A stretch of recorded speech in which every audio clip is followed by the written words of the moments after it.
बेटा this was the sir homework. ये वाला क्वेश्चन, हाँ। सर जो आपने वो बहुत टाइम पहले दिया था। हाँ लास्ट वीक। इस क्वेश्चन को चलिए ट्राई करिए, अभी वो होमवर्क में था।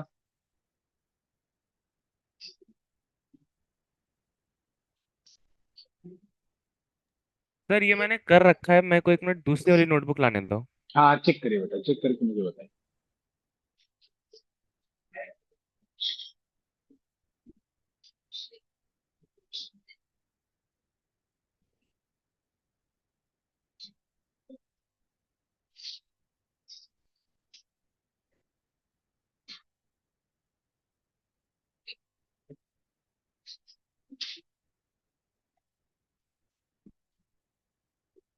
T1 की वैल्यूज भी नहीं आई अभी तक किसी की।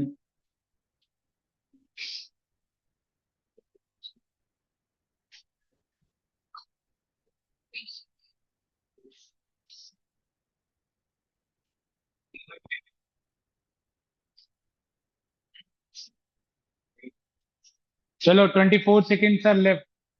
जो लोग वापस से क्वेश्चन को अटेम्प्ट कर रहे हैं, एटलीस्ट T1 तो बता दो। एटलीस्ट। कोई बात नहीं बेटा, मैं बताऊंगा, सीखिएगा।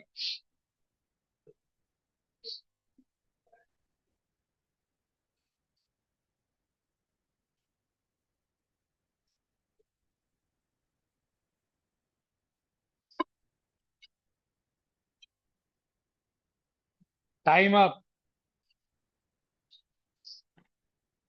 Time up. ठीक है, चलिए मैं बताता हूँ आपको। राम बेटा आप आ गए?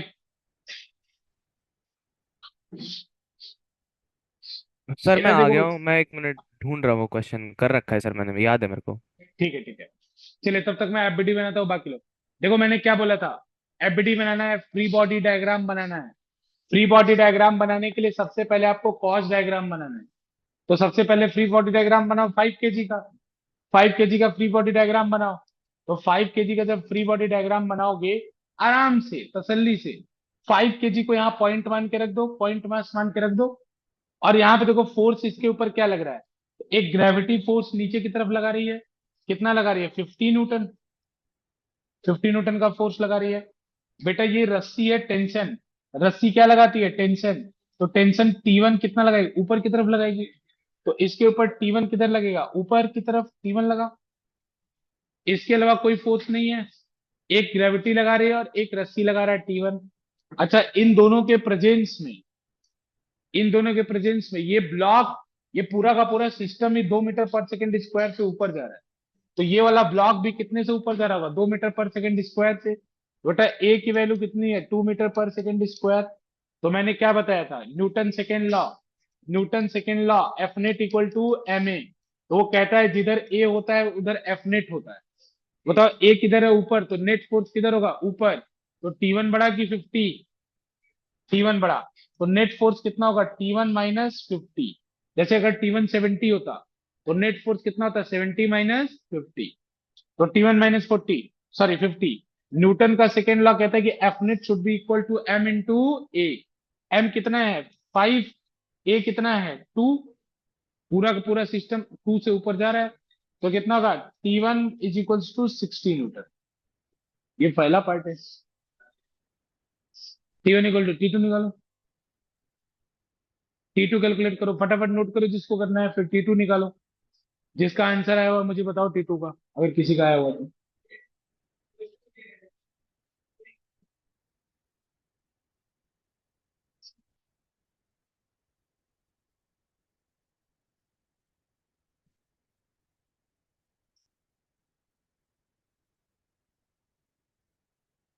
T2 की वैल्यू, T2 का एक आंसर 36 आ रहा है, बाकी लोग मुझे बताएं किसी के और का कुछ आंसर आया तो। One answer is 36। कितना? गलत। 36 is also wrong, 86 is also correct. 96। Sir मैंने करा तो है ये क्वेश्चन, लेकिन मेरा आंसर तो सर बहुत ही अलग आया है। नहीं तो बेटा पहला वाला मैच की लीजिए। पहला वाला जल्दी से पहल देख लीजिए। समझ सर में आया पहला तो? वाला भी मैच नहीं हुआ। तो मैंने यही सही तरीका है। क्या बेटा, क्या आपका आंसर आ रहा है? सर मेरा पता नहीं 160 आया, पता नहीं। नहीं नहीं नहीं बेटा, 160। ये समझ एफबीटी बनाया, देख लीजिए, इसमें कोई डाउट है तो बताइए, आंसर विल बी 60। इसमें ठीक है राम, कोई दिक्कत? नहीं सर, कोई दिक्कत नहीं। हाँ, T1 की वैल्यू 60 आ गई। सिमिलरली बच्चों T2 की वैल्यू निकालनी है। अब तो आ ही जाएगा ना, एक बच्चे का आने वाला सबका है। T2 की वैल्यू 96 कैसे आएगी देखो, 3 kg का एफबीडी बनाओ आराम से। आपकी बार एफबीडी किसका बना रहे हैं? 3 kg का। 3 kg का एफबीडी बनाओगे, 30 न्यूटन नीचे, और क्या लग रहा है ऊपर? एक देखो, ध्यान से देखो यहाँ, इसका वेट 30 न्यूटन नीचे था, तो बेटा ये T1 इसको किधर खींचेगा? नीचे की तरफ ना। अरे T1 भी तो इसको नीचे की तरफ खींचेगा कि नहीं खींचेगा? तो T1 की वैल्यू कितनी निकाली आपने? 60। तो यानी 60 Newton, T1 equal to 60 Newton नीचे लगेगा, 60 न्यूटन नीचे। और ऊपर की तरफ क्या लग रहा है बेटा? ऊपर की तरफ यहां लग रहा है T2, क्योंकि रस्सी मैंने कल ही बताया था अपनी तरफ खींचती है, तो ऊपर की तरफ फोर्स क्या लग रहा है? T2। तो T2 लग रहा है ऊपर की तरफ। इन सब फोर्स के प्रेजेंस में ये 2 मीटर पर सेकेंड स्क्वायर से किधर जा रहा है? ऊपर। ऊपर जा रहा है ना। तो बताओ T2 बड़ा होगा या 60 + 30 बड़ा होगा? T2। कैसे पता? क्योंकि ए ऊपर की तरफ है, ए ऊपर है मतलब T2 बड़ा होगा। ए नीचे रहता तो 90 बड़ा होता। बेटा इन दोनों को सम कर देंगे ना, 60 + 30 को, तो ए बड़ा होगा, ए ऊपर है, इसका मतलब T2 बड़ा होगा। तो नेट फोर्स कितना आएगा? T2 minus 90। ये नेट फोर्स हो गया। Net force is equals to M into A. M कितना है देखो? 3 kg। एम कितना है? 3 kg। अब एक बात यहाँ बहुत कमाल की सुनने की है, 3 × 2, M × A मतलब 3 × 2। अब देखो सुनो ध्यान से, ये बच्चा, ये बच्चे क्या करते हैं, जैसे तुमने किया, वो मेरे को पता है क्या किया, और मेरे को आइडिया है कि इसने क्या किया। तुमने जोड़ लिया होगा दोनों को एक साथ, बना लो फिर तीनों को जोड़, मालूम है मेरे को, चिंता नहीं। इधर देखो ध्यान से, एक और तरीके से किया, मैं वो बता दूंगा वो, हालांकि एफबीडी अभी सीख रहे हैं तो एफबीडी पे पूरा फोकस करो, क्योंकि एफबीडी सीखना बहुत जरूरी है। बच्चों जब आप एफबीडी 3 kg का बना रहे थे, आपके दिमाग में आ सकता था कि नीचे भी तो 5 kg है, तो आपके दिमाग में ये भी आ सकता था कि एम ए में 3 kg लेंगे या 5 + 3 8 लेंगे। तो याद रखिएगा, एफबीडी बोलता है कि बी लोकल, मतलब एकदम तुम ये देखो जिसका एफबीडी बना रहे हो उस पर डायरेक्ट फोर्सेस कौन कौन से लग रहे हैं। बच्चों 3 kg के नीचे 1000 ब्लॉक होते, 3 kg के ऊपर 1000 ब्लॉक होते, मेरे को फर्क नहीं पड़ता। मैं 3 kg का एफबीडी बना रहा हूं तो एम ए में जो एम होगा, वो मैं जिसका एफबीडी बना रहा हूँ उसी का होगा। दिमाग में नहीं आना चाहिए कि नीचे भी 5 है तो उसका एफबीडी में क्यों नहीं जा रहा। एफबीडी बोलता है कि उस पर डायरेक्ट फोर्स निकालो, और जिसका एम है वही एम लो। नीचे कितना लटका हो, 4 लटका हो, 5 लटका है, 1000 लटका है, फर्क नहीं पड़ता है। इसीलिए मैंने 3 × 2 किया, ये मिस्टेक नहीं होना चाहिए, समझ में आ रहा है ना? जिसका एफबीडी आप बना रहे हो उसी का देखना है आपको। तो T2 की वैल्यू कितने आएगी? 96 न्यूटन। 90 इधर आएगा, 96 न्यूटन पक्का। देख लीजिए इसको, सबका आगे नोट कर लिया आसी। T2 विल में 96 न्यूटन। बेटा विहान, करणवीर, राम, ठीक है? Yes sir. हाँ ठीक है। तो बेटा T2 96 होगा। अब F को देखो, F बताओगे? यहाँ तो बता रहे हैं क्लास में, ऑनलाइन वाले बच्चों F बताना जरा, जल्दी से बताओ लेकिन। सर हाँ बताओ राम। F बताना है बेटा, F।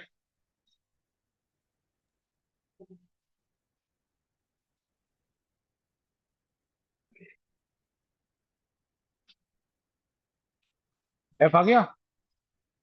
बनाओ आशी, जल्दी बचाओ बच्चों, F बताओ। आगे होता है।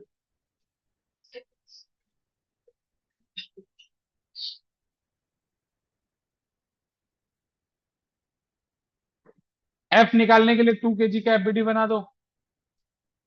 2 kg के एफबीडी में देखो बच्चों, F की वैल्यू ऊपर लग रही है, ऊपर लग रहा है ना F। इस वाले के ऊपर एक फोर्स F ऊपर लग रहा है, नीचे क्या लग रहा है? इसका वेट लग रहा है, वेट कितना होगा? 20। फिर बेटा ये वाला जो स्ट्रिंग इसको ऊपर खींच रहा था, इस वाले को किधर खींचेगा? नीचे। तो इस वाले पे T2 किधर लगेगा? नीचे। तो T2 कितना है? एक T2 नीचे अलग से आएगा, T2 का वैल्यू कितना है? 96। 96 है ना? तो अब देखो यहाँ पे कितना होगा, एक्सेलेरेशन क्या है, ए ऊपर की तरफ है, 2 मीटर पर सेकेंड स्क्वायर। तो क्या बनेगा, एफ माइनस, बड़ा कौन होगा, एफ, फिर नीचे दोनों ऐड कर दो, 96 + 20, 116 is equals to M into A. M कितना है 2, ए कितना है 2, 4। तो एफ की वैल्यू कितना है 120।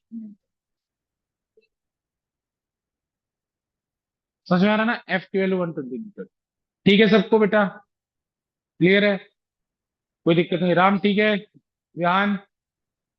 सर आपने बता दिया है तो ठीक है, उससे पहले सर मैं बोलना नहीं चाहता क्या आ रहा था। सर नहीं पता नहीं नहीं सर, इतनी क्या गड़बड़ कर रही थी, क्या गड़बड़ नहीं करा नहीं है। बेटा, अगर कॉन्सेप्ट देखो, मैं एफडी अभी सिखा रहा हूँ, सीख लो, क्योंकि इसके बाद प्रॉब्लम थोड़ा कॉम्प्लिकेटेड करेंगे, मतलब प्रॉब्लम कॉम्प्लिकेट होगा, इसीलिए अभी ये एग्जांपल्स हैं कुछ जिनके थ्रू एफडी समझ। ठीक है ना बेटा, आराम से एकदम बनाओ, घबराओ मत, पॉइंट रखो, 2 kg को रखो, इससे जो फोर्स है उनको बनाते जाओ, कोई इसमें चिंता करने वाली बात नहीं। ठीक है, क्लियर है ना, ध्यान ठीक है, करण। Yes sir. हाँ, चलो ठीक है, आगे चलें, क्वेश्चन क्वेश्चन।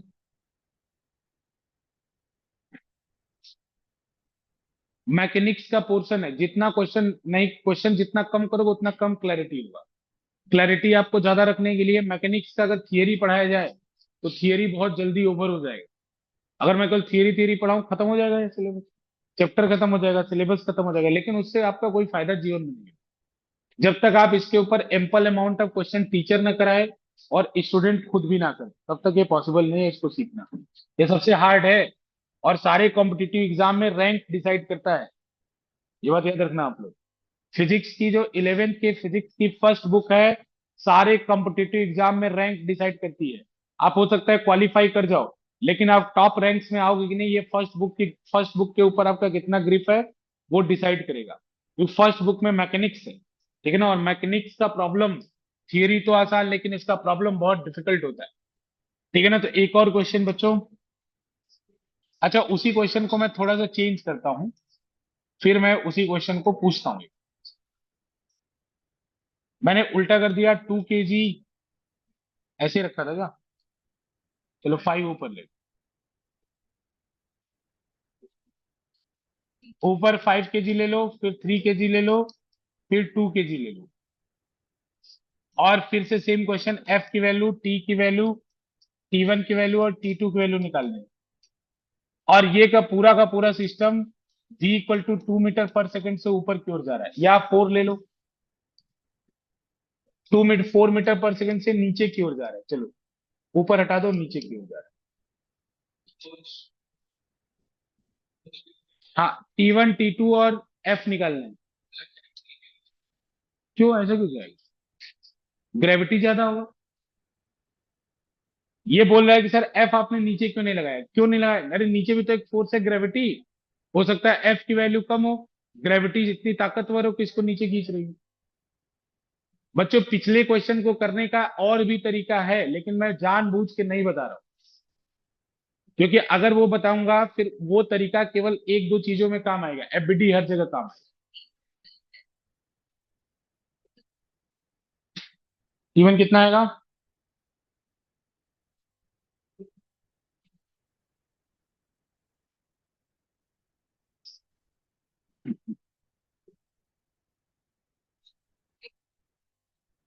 T1 12 आ रहा है, विहान कितना आ रहा है T1? सर 20 आना चाहिए। T1 20 आ रहा है, कह रहे विहान तो कह रहे 20 आ रहा है।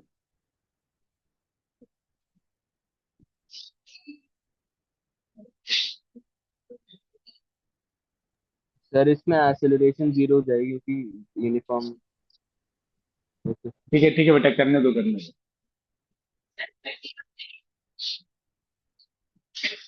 T1 20 आएगा तो T2 30 आएगा, अगर T2 30 आएगा तो F तो 50 आएगा, है कि नहीं। क्यों आएगा, T2 भी 20 आएगा, अच्छा।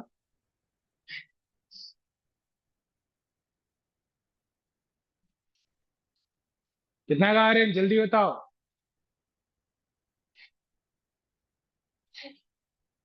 राम बेटा जल्दी करो, T1 यस सर। निकालो। हाँ,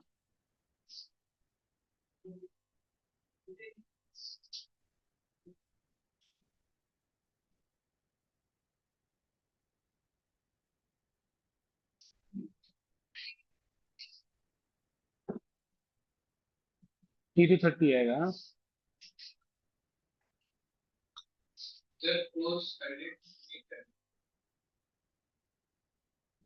तुम पुराने वाले चक्कर में पड़ गए, सुधरे नहीं तुम। मैं बोल रहा हूँ मत करो ना। पिछला वाला मेथड तुमने क्यों नहीं सीखा? बेटा वो सीख लो, मैं जानबूझ के बोल रहा हूँ, मेरे को भी वो आता है, मैं बता देता भाई। नहीं, तुम लास्ट में निकालो, तुम्हारा आंसर ठीक है, लेकिन तुमने जो किया वो मेथड में समझ गया। आंसर ठीक है तुम्हारा। बच्चों क्या करोगे, क्यों टाइम वेस्ट कर रहे हो इसमें? इसमें है ही क्या? 20 न्यूटन नीचे लगेगा, T1 ऊपर लगेगा। ये कॉस डायग्राम हो गया। अरे ये वाली रस्सी इसको ऊपर खींच रही है ना, और 20 न्यूटन इसका वेट नीचे लग रहा है। एक्सेलरेशन कितना होगा? कितना होगा? जीरो। क्यों जीरो होगा? अरे गधो, ये 4 मीटर पर सेकेंड है, ये कांस्टेंट वेलोसिटी है ना। तो कांस्टेंट वेलोसिटी में एक्सेलरेशन क्या होता है? जीरो। तो ये एक्सेलरेशन जीरो हो गया, मतलब T1 और 20 एक दूसरे के बराबर। तो T1 हो गया 20 न्यूटन। सिमिलरली तुम 3 kg का एफबीडी बनाओ, 30 न्यूटन नीचे, T1 नीचे। अरे T1 भी तो नीचे लगेगा, और T2 ऊपर। तो अब ये फिर एक्सेलरेशन कितना होगा? जीरो। एक्सेलरेशन जीरो क्यों होगा समझ में आ रहा है? कांस्टेंट वेलोसिटी है। तो T2 बराबर कितना देगा? 50 न्यूटन। सिमिलरली कैलकुलेट कर लेना, एफ की वैल्यू 100 आएगी। ऐसे जानबूझ के क्वेश्चन, एक कंपटीशन का है ये आया हुआ क्वेश्चन। ये कंपटीशन का था। वो हाँ, क्योंकि बच्चे वो पिछला वाला क्वेश्चन प्रैक्टिस किए रहते हैं। वेलोसिटी दे दो तो ज्यादातर बच्चे एक्सेलरेशन की जगह वेलोसिटी डाल के गेम कर देते हैं। समझ रहे हो ना? वो अपने को पता है एक्सेलरेशन की जगह। ज्यादातर बच्चे, उनको पता है अरे ये वी दिया, ऐसा क्वेश्चन तो पहले किया है, सोचने की क्या जरूरत है? बेटा वी है ना, ये तो कांस्टेंट है, एक्सेलरेशन जीरो होगा, इसमें दिमाग फालतू क्यों लगाना है? ठीक है, चले आगे, एक और क्वेश्चन बताओ।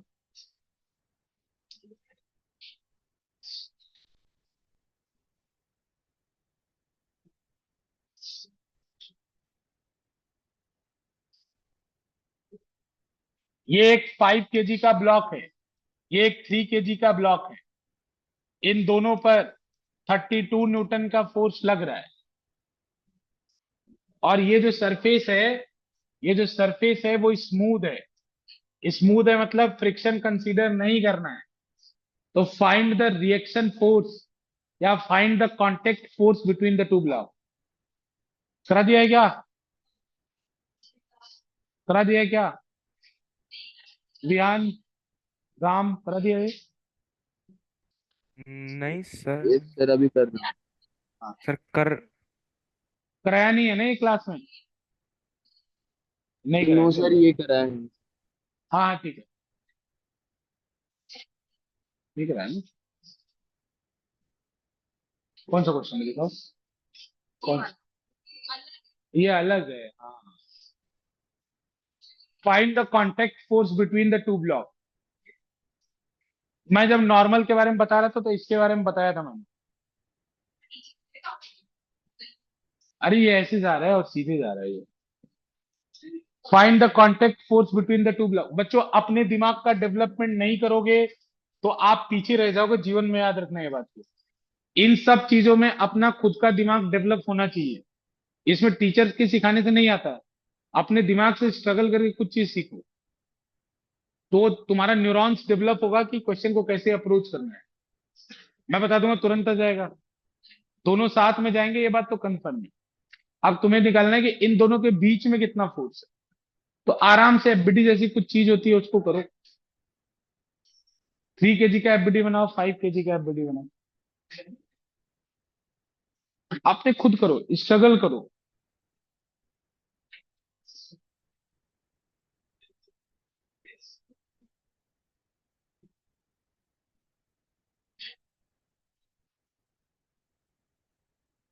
Find the contact force between the two block, ये क्वेश्चन है। देखो बेटा क्वेश्चन लिख लो, find the contact force between the two block. ये वाली क्लास करना है बेटा, ठीक है ना।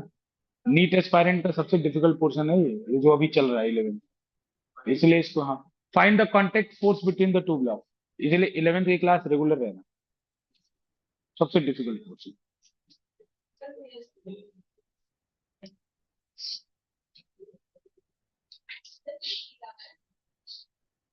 कांटेक्ट फोर्स 50 आ गया, टोटल फोर्स ही 32 लग रहा है, और कांटेक्ट ही 50 हो गया है। सर 12 है क्या?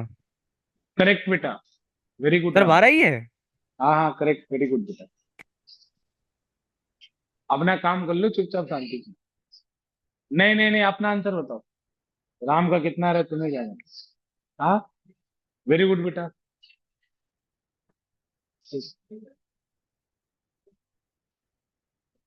ठीक है ठीक। कैसे क्या आसी।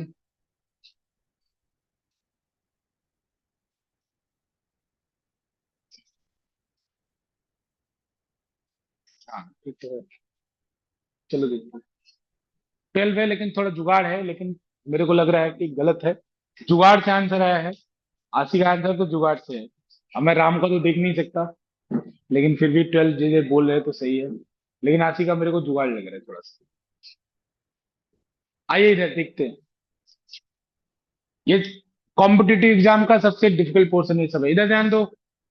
बच्चों सीधा सा बात बोला, इसका शॉर्टकट वे मैं बता दूंगा लास्ट में, सबका शॉर्टकट बता दूंगा, जितने अभी तक क्वेश्चन कराए उन सब का शॉर्टकट है, सब बता दूंगा। लेकिन वेट, पहले सही चीज सीख लो, नहीं तो शॉर्टकट सीखने में रह जाओगे, सही चीज सीख नहीं पाओगे। कॉम्प्लिकेटेड प्रॉब्लम सही चीज है इसमें, इसीलिए। देखो ये 3 kg, 3 kg का इन दोनों को मान लो ए से जा रहा है, साथ में जाएंगे कि नहीं जाएंगे पहले बताओ। ए से जा रहा है, तो बेटा इस 3 kg पे क्या क्या फोर्स, आराम से बोला, एफबीटी बनाओ ना सर बारी बारी से। हाँ सर मैं अपना तरीका बता दूं, थोड़ा थोड़ा हाँ डिफरेंट बताइए है। बताइए, बताइए सर बताइए। क्योंकि ये अगर 32 न्यूटन्स इस पे फोर्स लग रहा है, तो फोर हाँ मीटर पर सेकंड की उसकी मतलब वो हाँ भाई 4 मीटर पर शॉर्टकट अपना, सेकंड हाँ ठीक स्क्वायर ठीक। की उसकी एक्सेलरेशन होगी। हम्म अगर उसकी 4 मीटर पर सेकंड की एक्सेलरेशन होगी, और हम्म क्या कहते हैं, F equal to M A से निकाल लिया कि उसकी जो एक्सेलरेशन है वो टोटल 4 न्यूटन होगी, मतलब 4 मीटर पर सेकंड स्क्वायर है। करेक्ट और करेक्ट करेक्ट। जो उस पे मतलब फिर इससे निकाला कि जो नेट फोर्स होएगा इस पे 3 kg, हाँ। 3 kg में नेट फोर्स 3 × A कर दिया हो। Yes sir. हाँ ठीक है ठीक। ठीक है चलेगा चलेगा, लेकिन थोड़ा और कन्विक्शन बढ़ाना है इसमें। आराम से, तो कोई एकदम प्रॉपर तरीका। बाकी जो अभी राम कर रहे हैं वो भी हो जाएगा, लेकिन अभी प्रॉपर है। हम्म। जैसे अगर बेटा यहाँ पे देखो आराम से, एफबीटी को एफबीटी, बेटा 30 न्यूटन नीचे। यहाँ पे मैंने बताया था कि अगर कोई कांटेक्ट आता है, तो यहाँ कांटेक्ट कितनी कितनी जगह है, 2 जगह है। एक कांटेक्ट यहाँ और एक कांटेक्ट यहाँ है कि नहीं, तो 2 नॉर्मल आएगा। तो एक नॉर्मल मान लो ऊपर की तरफ N1 है, इस 30 kg पे ऊपर की तरफ एक नॉर्मल N1 लग रहा है, 3 kg का बना रहा हूँ मैं बीडी में, तो अभी मैं केवल 3 kg को देख रहा हूँ, मुझे 5 kg दिखाई नहीं पड़ रहा। ठीक है, तो 3 kg में फोर्स किधर लग रहा है, N1। बच्चों देखो, अच्छा ये आर, इसके ऊपर देखो इन दोनों के बीच में एक रिएक्शन फोर्स लग रहा होगा, मतलब 3 kg वाले को ये 5 kg का ब्लॉक आगे धक्का दे रहा होगा, तो आगे धक्का दे रहा है, तो उस फोर्स को चाहे तुम N2 मान लो, चाहे आर मान लो, कुछ भी मान लो। क्या मानो, आर मानो या N2 मानो, आर मान लेते हैं। तो ये वाला फोर्स इसके ऊपर आर आगे लगेगा, तो इसके ऊपर यही आर किधर लगेगा, पीछे। क्यों लगेगा, न्यूटन थर्ड लॉ, कि आगे जितना फोर्स लग रहा है उतना ही वो दूसरे ऑब्जेक्ट के पीछे लगाएगा। वैसे अच्छा, तो तुम लोग बोलोगे सर जब आपने पहले नॉर्मल बनाया था तो उसमें तो न्यूटन थर्ड लॉ कम नहीं किया, उसमें क्या आपने N1 नीचे, तो बेटा अब की बार अगर मैं फ्लोर का एफबीडी बनाता ना, तो उस पे N1 नीचे करता, लेकिन फ्लोर के एफबीडी का काम ही नहीं है। नहीं तो ये अगर दिमाग में आप कह रहे हो कि यहाँ N1 आपने ऊपर लिखा, लेकिन आपने कहीं N1 नीचे नहीं बनाया, तो बेटा ये ऑब्जेक्ट के ऊपर 3 kg के ऊपर N1 ऊपर है, ये जो फ्लोर है नीचे इसके ऊपर N1 किधर होगा, नीचे। नीचे। समझ में आ रहा है ना, ये क्लियर है ना। तो बच्चों N1, अच्छा ये फोर्स इसके ऊपर एक और लग रहा है आर। अब सोचो इस 3 kg के ऊपर और कोई फोर्स नहीं, ये मत समझ लेना कि 3 kg पे 32 लग रहा है, ये 3 kg जो डायरेक्ट फोर्सेस है केवल वही लिखते हैं, डायरेक्ट फोर्स जो लग रहा है इतना ही लग रहा है। अच्छा इन सब के वजह से कॉज ये हो गया, इफेक्ट क्या हो रहा है, तो बच्चों ऊपर नीचे एक्सेलेरेशन नहीं है, क्योंकि ये ब्लॉक ऊपर नीचे नहीं जा रहा है, एक्सेलेरेशन नहीं है। इसका इधर की तरफ एक्सेलेरेशन है ए। तो बच्चों देखो, ऊपर नीचे अगर एक्सेलेरेशन नहीं है तो n1 should be equal to 30। ये तो पहली फाइंडिंग है। बच्चों ये फाइंडिंग इंपॉर्टेंट है आगे फ्रिक्शन के लिए। अभी इसका कोई यूज नहीं होगा, लेकिन फ्रिक्शन जब पढ़ेंगे तो इसका यूज होगा। इसीलिए ये इंपॉर्टेंट भी फाइंडिंग, ये एक इंपॉर्टेंट फाइंडिंग है हमारे लिए। अच्छा बच्चों, ये तो ऊपर नीचे, इधर एक्सेलेरेशन है, तो इधर नेट में फोर्स कितना है आर, तो और इधर एक्सेलेरेशन कितना है ए। एफ नेट बराबर क्या होता है M into A. F net बराबर क्या होता है M into M A. Into A. हाँ, तो बेटा यहाँ पे आर हो गया F net that is equal to M into A, यानी 3 इंटू ए। ये इक्वेशन नंबर 1 हो गया। ये क्या हो गया इक्वेशन नंबर 1। अब तुम 5 kg का एफबीडी बनाओ। मैं शॉर्टकट बता दूंगा, घबराओ मत, इस क्वेश्चन के बाद ही बता दूंगा। 5 kg का एफबीडी बनाओ। तो 5 kg का एफबीडी बनाओगे तो 50 न्यूटन नीचे। अब ऊपर क्या लिखूं N2, क्योंकि N1 मैं ऑलरेडी यूज कर चुका हूं, तो दोबारा N2। अच्छा, और इसके ऊपर क्या फोर्स लग रहा है 5 kg के ऊपर 32 आगे। अरे ध्यान से देखो 5 kg को क्या क्या फोर्स लग रहा है। एक इसका वेट नीचे लग रहा है, एक नॉर्मल ऊपर लग रहा है, 32 आगे लग रहा है, और आर किधर लग रहा है पीछे। तो इसके ऊपर आर लग रहा है पीछे। बच्चों इस एबिलिटी में कोई प्रॉब्लम हो तो बताओ। नहीं सर। ठीक है। अब बेटा इसका एक्सेलेरेशन क्या दिखेगा, एक्सेलेरेशन इसका भी आगे दिखेगा, ऊपर नीचे एक्सेलेरेशन क्या दिखेगा 0। तो इसका N2 इक्वल टू कितना आया 50 Newton. N2 equal to 50 Newton आया। और बेटा 32 बड़ा होगा कि आर, कौन बड़ा होगा 32, क्योंकि ये इधर जा रहा है। तो इक्वेशन बनेगा 32 minus R is equals to 5 into A. Is equals to कितना होगा 5 इंटू ए। ये इक्वेशन सेकेंड हो गया। अब बच्चों उस आर की वैल्यू यहां पुट कर दी। उस आर की वैल्यू जब यहां पुट करोगे तो होगा 32 minus 3a equal to 5a। तो बेटा कितना होगा 8a इक्वल टू 32। तो a बराबर कितना देगा 4 मीटर पर सेकेंड स्क्वायर। a की वैल्यू पुट कर दो यहां, तो r की वैल्यू कितनी आएगी 12 न्यूटन, सॉरी। r की वैल्यू कितनी आएगी 12 न्यूटन। r की वैल्यू आ जाएगी 12 न्यूटन। ठीक है ना, r की वैल्यू 12 न्यूटन। एफबीडी सीख लो, एफबीडी सीख लो, बार बार बोल रहा हूँ एफबीडी। बाकी तो ठीक है, एफबीडी लेकिन सीखना बहुत जरूरी है आपको।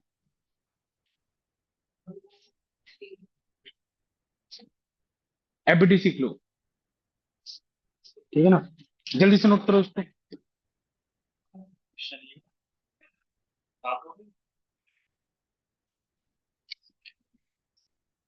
ठीक है ना, आगे चले बेटा, इक्वेशन बना।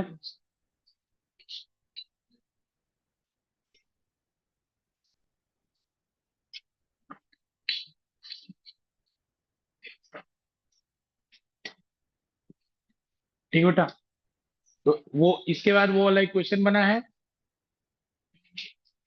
इसके बाद ये किया है, इसके बाद ये किया है, इसके बाद ये किया है, फिर वो किया है। जल्दी से नोट करो, टाइम नहीं होता, जल्दी करो।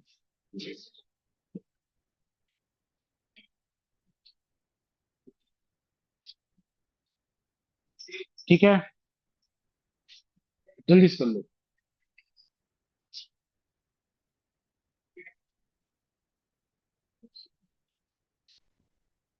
चलो सकते ट्राई करना है, उसका एफबीडी बना लो, फिर खुद ट्राई करना है इक्वेशन लिख के साथ। बच्चों देखो यहाँ पे एक मैं शॉर्टकट बता देता हूँ, एक शॉर्टकट, और पीछे वाले सारे क्वेश्चन में हम शॉर्टकट इस्तेमाल करके देखेंगे। वो शॉर्टकट है टू फाइंड आउट एक्सेलरेशन। वो शॉर्टकट शॉर्टकट क्या है, एक्सेलरेशन को फाइंड करना। इधर सुनो, तो बच्चों एक्सेलरेशन क्या होता है, एक्सेलरेशन होगा नेट ड्राइविंग फोर्स। ध्यान से सुनो फॉर्मूला, शॉर्टकट लिख लो करके, इसको इनसर्कल कर लेना, अपने नोटबुक पे इनसर्कल कर लेना। Net driving force, net driving force upon total mass, net driving force upon total mass. A बराबर क्या होगा net driving force upon total mass, net driving force upon total mass. Sir ठीक आप है, वही वाला नेट, मेथड बता रहे हो जिससे ये वाला किया हाँ मैंने। हाँ बेटा, वही बता रहा हूँ, जो आपने ए डायरेक्ट निकाला ना वो ये मिल सकता है। ठीक है ना, सर ऐसा उसका मतलब बस। निकाल सकते हैं ना ए को, ऐसे कि मतलब 5 + 3 हाँ करके उससे ए निकाल दे मास मान के। हाँ हाँ, ए करके आप निकाल सकते हैं, ठीक है ना, बीच के इंटरनल फोर्सेस नहीं लेने हैं, ये बात याद है। हम्म। ठीक है, एक्सटर्नल फोर्सेस लेने हैं। बेटा ए बराबर क्या होता है, net driving force upon total मास। इधर सुनो ध्यान से बच्चों, नेट ड्राइविंग फोर्स का मतलब देखो यहाँ फोर्स भरे पड़े हैं, आर है, N1 है, N2 है, लेकिन आपको ये देखना है कि दोनों को एक सिस्टम मानो, एक सिस्टम मानो, 5 kg और 3 kg को एक सिस्टम मानो। तो इसके ऊपर देखो बाहर से कौन कौन से फोर्स लग रहे हैं, अंदर नहीं। जैसे अगर एक सिस्टम मानोगे तो R R internal force, R और आर क्या हो जाएंगे, इंटरनल फोर्स। तो इंटरनल फोर्स से कभी मूवमेंट नहीं होता। एग्जाम्पल, जैसे आप बस के अंदर बैठ जाओ, बस को धक्का मारो, तो क्या बस मूव करेगी, नहीं मूव करेगी, क्योंकि आपका जो फोर्स है वो कौन सा फोर्स हो गया, इंटरनल फोर्स। तो आपको हमेशा कौन सा फोर्स दिखना है, एक्सटर्नल फोर्स। तो यहाँ इन दोनों को अगर मैं एक सिस्टम मानता हूं, तो एक्सटर्नल फोर्स कितना है, 32 32 न्यूटन। न्यूटन। हाँ, तो बेटा इस सिचुएशन में ए 32 न्यूटन, और टोटल मास सिस्टम का 5 + 3 कितना आएगा, 4 मीटर पर सेकेंड स्क्वायर। ठीक है, लेकिन आर निकालना है, टी निकालना है, उसके लिए आपको एफबीडी बनाना ही पड़ेगा। बस ये शॉर्टकट ए निकालने का है। ए आ गया, तो फिर बस आप एक एफबीडी बनाते हैं, आपका आंसर रहता। एक एफबीडी कौन सा बनाते हो, 3 kg वाला बना लो, तो सर 30 न्यूटन लेकिन नीचे।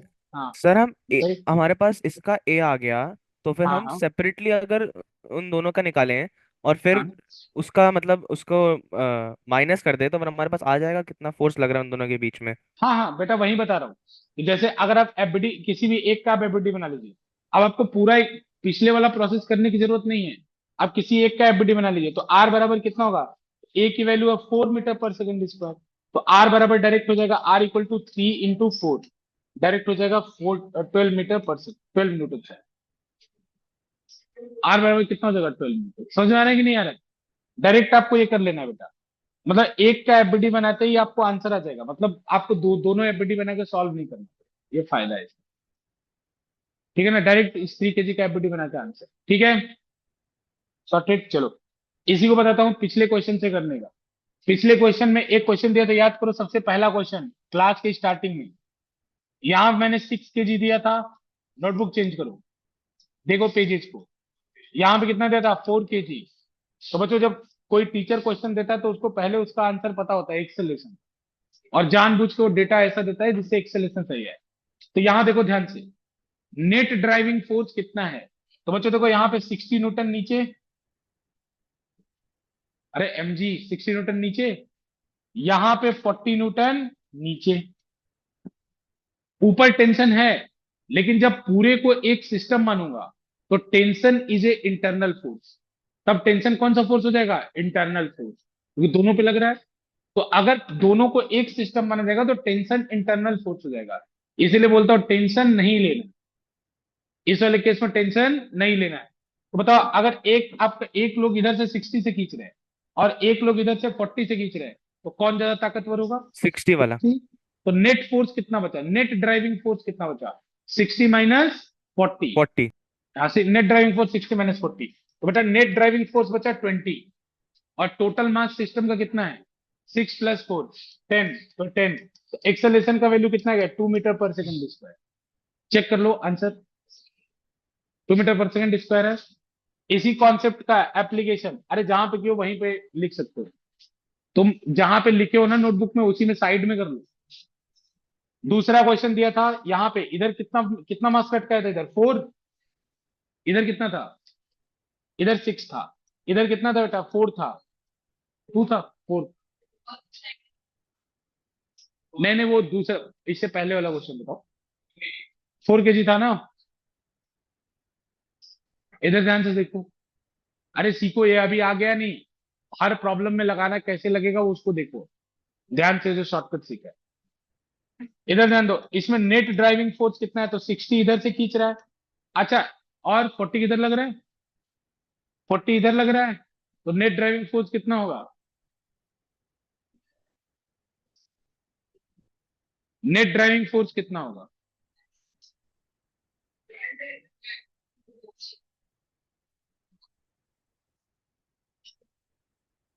नेट ड्राइविंग फोर्स कितना होगा, सर इधर ध्यान नेट। से। हाँ बताओ बताओ, बताओ बेटा, सर बताओ बताओ, कोई बात नहीं, बताओ क्या बोले।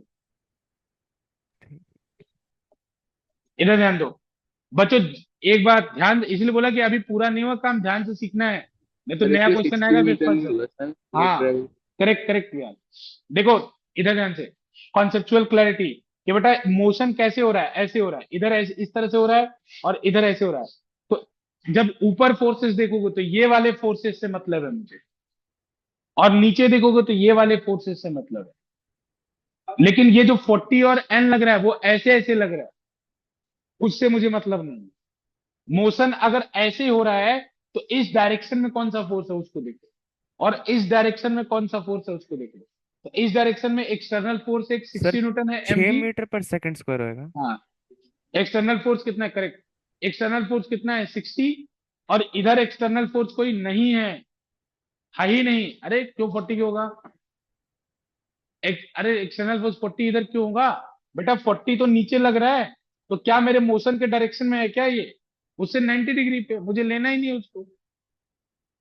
समझ में आ रहा है तुमको, हाथ हटाओ, ये मेरे मोशन के डायरेक्शन में थोड़ी है। मोशन के डायरेक्शन में कौन है, केवल टेंशन है। मोशन और टेंशन लेना ही नहीं, मैंने खुद बता दिया। तो यार नेट ड्राइविंग फोर्स कितना हो जाएगा 60, और टोटल मास कितना है, टोटल मास कितना है 10, तो 10। इसका एक्सेलरेशन कितना आएगा 6 मीटर पर सेकंड स्क्वायर। समझ में आ रहा है। एक और एग्जाम्पल था, एक और एग्जाम्पल भी तो था, एक और एग्जाम्पल था, देखो इधर ध्यान से, इधर 2 kg था, इधर ऐसे पुली था, फिर इधर ऐसे 6 kg था, फिर इधर ऐसे पुली था, फिर इधर ऐसे 2 kg था ना। देखो यहाँ पे मोशन कैसे हो रहा है, मोशन का डायरेक्शन पहचानो, मोशन का डायरेक्शन ये है। तो जब इधर देखना है तो ये वाले फोर्स देखो देखना है, यहाँ पे देखना है तो ऐसे ऐसे वाले फोर्स को देखना है, और यहाँ पे देखना है तो ऐसे ऐसे वाले फोर्स को देखना है। ठीक है, तो सर बताओ 10। यहाँ ठीक है, देखते हैं, बता 10 नहीं आएगा। इस डायरेक्शन में ड्राइविंग फोर्स कितना होगा 60, ठीक है, और इस डायरेक्शन में कोई ड्राइविंग फोर्स, क्योंकि इधर टेंशन है दोनों तरफ, और टेंशन लेना ही नहीं होता है, तो इधर सर टेंशन नहीं 5 होगा आएगा ना। ना इसमें। हाँ, तो क्या बेटा, सर 5 5 आएगा, मीटर। नहीं 5 भी नहीं आएगा, सर 60। 20 न्यूटन अगर वहां पे लगेगा इधर, तो हाँ, फिर इधर 60 20 लग गया। माइनस 20 नहीं होएगा, 60 हाँ माइनस 40, 20/10। करेक्ट, तो करेक्ट सर। बताओ, आपने 4 बोला था क्या। Yes sir. हाँ तब ठीक। सुनो ध्यान से, बेटा ड्राइविंग फोर्स कितना है 60 और 20, ये टेंशन है बीच में, टेंशन नहीं लेना है, मैं बार बार बोल रहा हूँ। तो नेट ड्राइविंग फोर्स कितना हो गया, नेट ड्राइविंग फोर्स हो गया 40, टोटल मास कितना हो गया 6 + 2 + 2 10। बच्चों मास को पूरा काउंट करना है, तो कितना हो गया, कितना हो गया 40 हो 4 गया। मीटर पर सेकंड स्क्वायर। तो बेटा नेट ड्राइविंग फोर्स, हाँ बेटा correct, net driving force 40, total mass 10, तो एक्सेलरेशन कितना गया 4 मीटर पर सेकंड स्क्वायर। समझ में आ रहा है कि नहीं आ रहा है, आ रहा है बेटा तो थोड़ा, ठीक है, बाकी किसी को डाउट है तो बता देना। अभी जो क्वेश्चन करा था, अभी तो हो ही गया था, एक और क्वेश्चन भी तो करा था ना इसमें मास वाला। देखो इस आर्यन ने 2 kg, 3 kg, 5 kg, देखो आर्यन ने इन तीनों को एक सिस्टम मान लिया था। अभी उसका बताता हूँ कैसे किया था उसने, इन तीनों को एक सिस्टम मान लिया था। इधर देखो एफ फोर्स लग रहा है ऊपर, इसका एक्सेलरेशन कितना है 2 मीटर पर सेकंड स्क्वायर, ऊपर की तरफ था ना, था, तो इसने क्या किया, इन तीनों को एक सिस्टम मान लिया एफ निकालने के लिए। तो अगर एक सिस्टम मानेगा तो इन तीनों का नेट ड्राइविंग फोर्स कितना लगेगा, तो नेट ड्राइविंग फोर्स ऐसे देखना है। तो एक्सटर्नल फोर्स इन तीनों को अगर एक सिस्टम मान लूंगा तो अंदर का टेंशन लेना नहीं है, तो बाहर से फोर्स कितना लग रहा है एफ, बाहर से फोर्स कितना लग रहा है एफ, और नीचे फोर्स कितना लग रहा है, इन तीनों का ग्रेविटी एक साथ कितना लग रहा है 100, 100, 100 लग रहा है। तो नेट ड्राइविंग फोर्स कितना आया एफ माइनस 100, टोटल मास कितना है 5 3 8 10, दैट इज इक्वल्स टू 2। तो एफ की वैल्यू कितनी आ जाएगी देख लो 120। फिर देखो इस गधे ने क्या किया, फिर बता दो, मेरे को पता है कौन क्या करते, कैसे आंसर लगा। इधर देखो 120 आ गया। फिर बारी थी निकालने की T2 की। ये T2 यहाँ पे था ना, T2 यहाँ था ना। फिर अब इसने देखो क्या किया, तुमने ये किया ना। हाँ कोई बात नहीं, वो बात तो एक ही है। हाँ बस देखो अब की बार इसने क्या किया, जब इसको T2 निकालना था तो उसने इसको मान लिया एक सिस्टम। किसको मान लिया, इसको एक सिस्टम मान लिया। तो बताओ ये वाला T2 एक्सटर्नल फोर्स हो गया कि नहीं, क्योंकि बाहर अब निकल रहा है।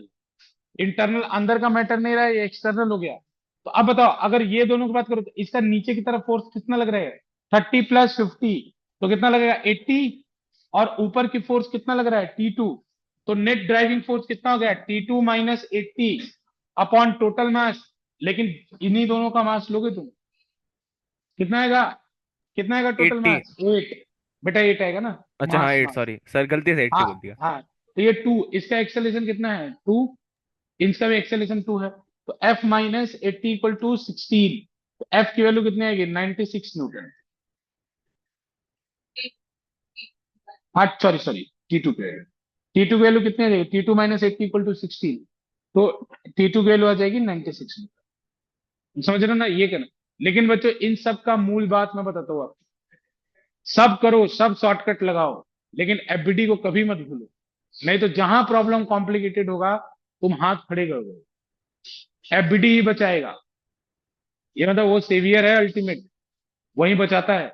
जब हम लोग को भी जब प्रॉब्लम बहुत कॉम्प्लिकेटेड हो जाता है, दिमाग काम नहीं करता है, तो हम लोग एकदम बेसिक्स में, जैसे बोलते हैं ना कि जब प्रॉब्लम डिफिकल्ट है, ऐसे बहुत सारे हम लोग के वे हैं क्वेश्चन को करने के।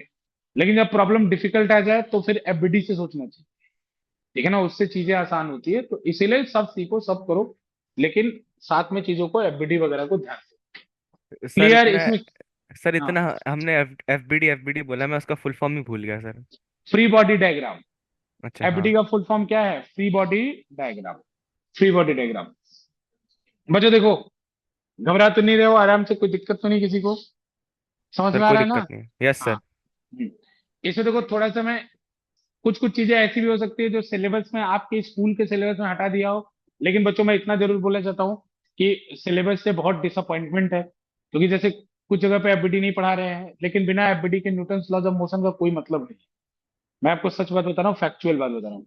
अभी जो बैंकिंग ऑफ रोड का पोर्शन दे दिया है, एफबीडी हटा दिया, उसका कोई मतलब ही नहीं है। बिना एफबीडी के बैंकिंग ऑफ रोड अब कैसे करो, उसमें तो डायग्राम ही है बैंकिंग ऑफ रोड में, ठीक है ना। चलो इसके बाद बच्चों हम लिखते हैं मोशन ऑन इंक्लाइंड प्लेन। परेशान कोई भी नहीं होगा। हेडिंग डालो मोशन ऑन इंक्लाइंड प्लेन।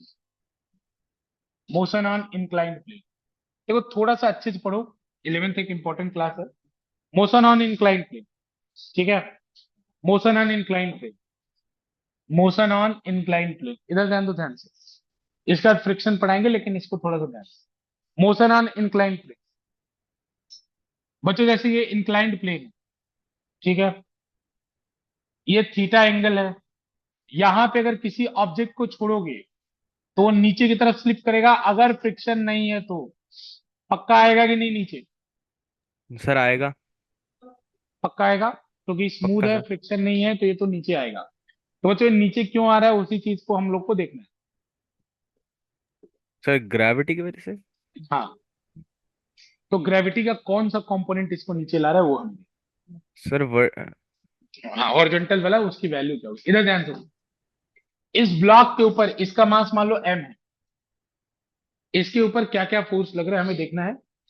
तो मेनली इसके ऊपर बच्चों इस तरह से क्या लग रहा है, mg लग रहा है। क्लैरिटी है सबको, यस mg सर। लग रहा है। तो बच्चों इस mg का एक कंपोनेंट along द प्लैंक होगा, एक कंपोनेंट mg का along द प्लैंक होगा, और एक कंपोनेंट mg का परपेंडिकुलर टू द प्लैंक होगा। अच्छा बच्चों कंपोनेंट कैसे तोड़ा जाता है, तो कंपोनेंट तोड़ने के लिए एक हमें एक्सिस लेना पड़ता है। एक्सिस लेना पड़ता है ना, अरे ऐसे लोगे तब तो इसका ए का कंपोनेंट हम तोड़ते हैं ना, along the axis and perpendicular to the axis. तो अब की बार मैंने एक्सिस कैसे लिया है, एक्सिस लिया है along the plank and perpendicular to the plank. ये दोनों 90 डिग्री है बीच में, एक along द प्लैंक एंड एक परपेंडिकुलर टू द प्लैंक। तो बच्चों एक बात बताओ मुझे, अगर ये एंगल थीटा है तो ये वाला एंगल तो 90 है। ये वाला एंगल कितना होगा? कितना होगा ये वाला एंगल? 90 minus theta. पक्का ना? और यस बच्चों सर। ये दोनों एंगल मिलके क्या है आपस में? 90 है। ये दोनों एंगल मिलके आपस में क्या है? 90 है। अगर ये 90 माइनस थीटा है तो ये कितना होगा? थीटा। पक्का क्लियर सबको? ये थीटा, ये 90, ये 90, ये 90 माइनस थीटा, तो ये कितना होगा? थीटा होगा। तो बेटा ये एक्सिस बनाया है ना मैंने, तो एक परपेंडिकुलर टू द, ये जो प्लैंक के अलॉन्ग है, एक प्लैंक से परपेंडिकुलर है। तो इस mg का दो कंपोनेंट आएगा। तो जो पास वाला कंपोनेंट होता है वो कॉस होता है, ए कॉस थीटा, और जो दूर वाला होता है वो क्या होता है? साइन होता है, ए साइन थीटा। तो बताओ इधर वाला mg का कौन सा कंपोनेंट होगा? इधर वाला mg का कौन सा कंपोनेंट होगा? mg, mg cos theta, mg cos theta. और इधर वाला mg का कौन सा कंपोनेंट होगा? mg M G sine theta. sin theta. तो बेटा ये वाला जो कंपोनेंट है ना, mg sin थीटा कंपोनेंट, वो इसको नीचे लेके आता है। तो क्वेश्चन उठता है कि क्या mg cos थीटा का क्या काम है तब? तो बेटा mg cos थीटा जो होता है वो नॉर्मल को इक्वेट करता है। बच्चों ये नॉर्मल है ना?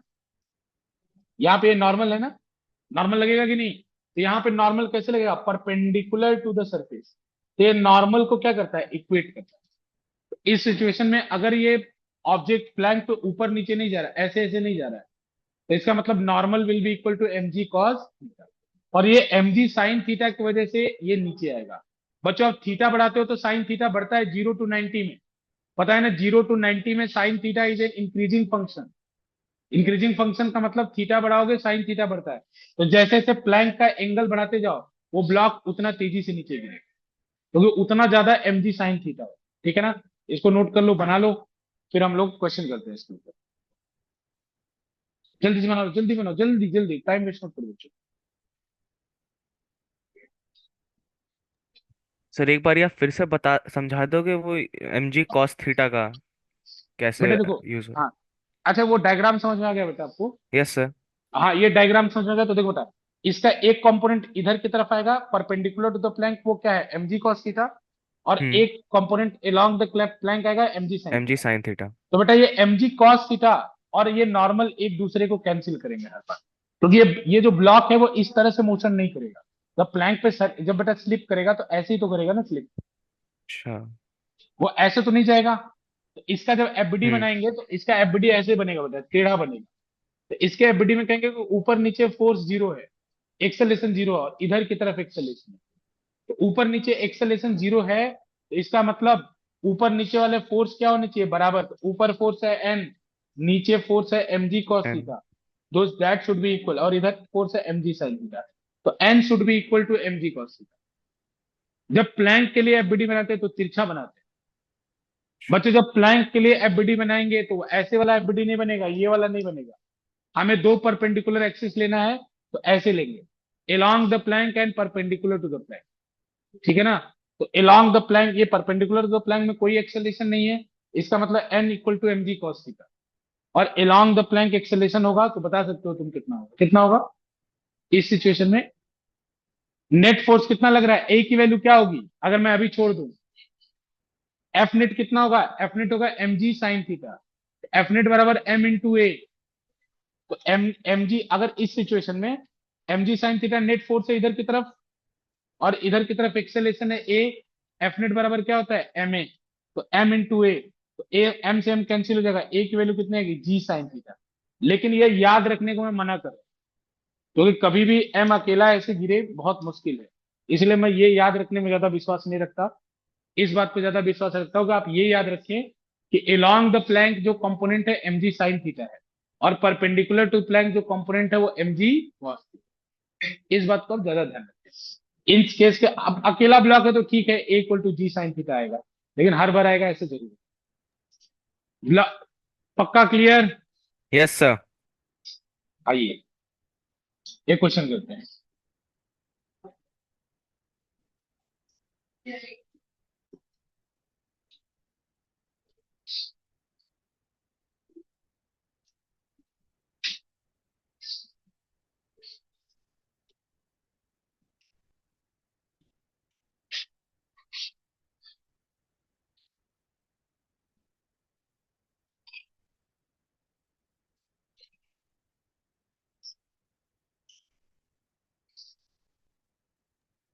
सर ये क्या बात होती है, आपने दिखाया कुछ और बना कुछ और रहे हो। कुछ तो करेंगे, करना ही पड़ता है बेटा।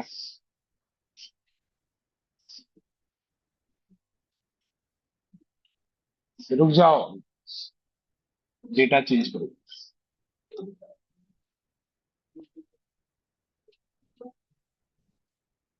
बच्चे 4 kg है, ये 6 kg है। Find the value of A and T. T रस्सी में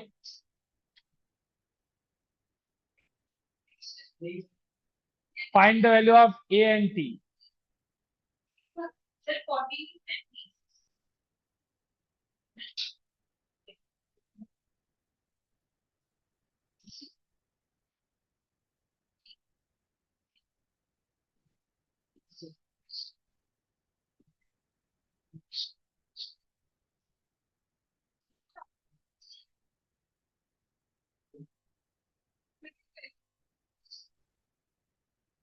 तुम लोग रहने दो, मैं बताऊं।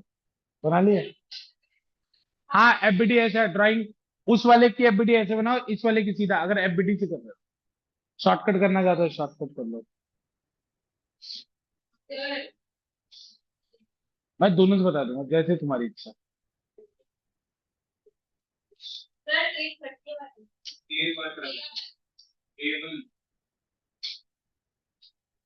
ए कितना आ रहा है? और सर ए क्या 5 मीटर पर सेकंड है? नहीं नहीं नहीं, अरे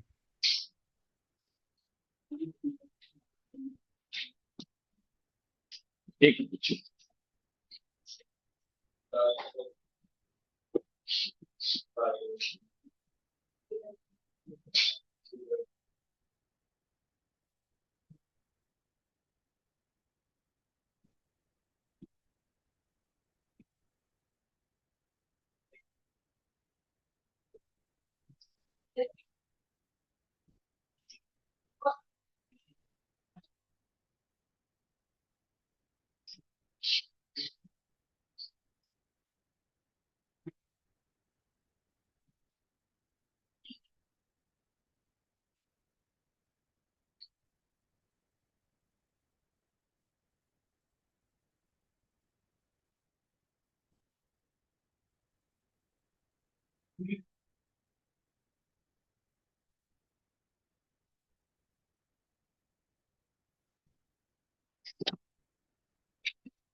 ठीक है, नहीं आया? इधर सुनो, पहले एफबीडी से बताओ, शॉर्टकट बताओ। सर शॉर्टकट से। सर एक्सेलरेशन 7 आ रही है। गलत है बेटा, 7 नहीं है। इधर देखो, 7 बोल रहे हैं ना आप? यस। नहीं, 7। सर इधर है सुनो, कितनी एक्सेलरेशन? एक्सेलेरेशन इज 1 मीटर पर सेकेंड स्क्वायर। सर मैंने 6 को कंसिडर किया, -1 मीटर पर सेकंड आया है। नहीं, तुमने किधर की तरफ, कौन गिरेगा? 4 kg नीचे आएगा या 6 kg नीचे? सर 4 kg नीचे आएगा।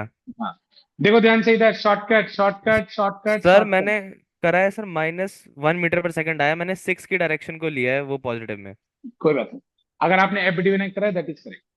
इधर देखिए बेटा, इसका मोशन या तो ऐसे होगा, इस लाइन पे होगा ना, ऐसे। तो आपको नेट ड्राइविंग फोर्स यहाँ पे ऐसे ऐसे देखना है, और यहाँ पे ऐसे ऐसे देखना है।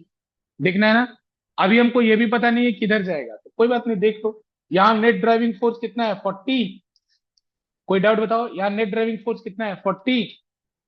यहाँ पे ड्राइविंग फोर्स कितना है इस डायरेक्शन में?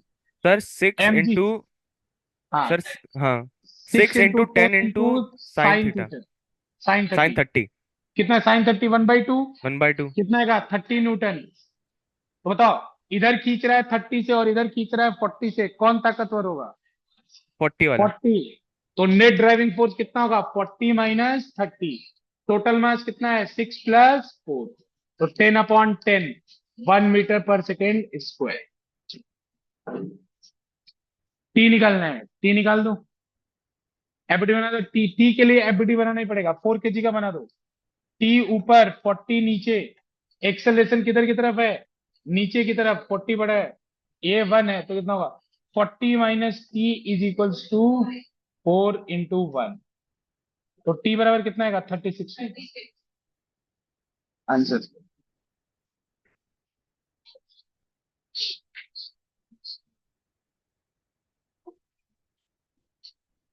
एबिलिटीज बताऊं?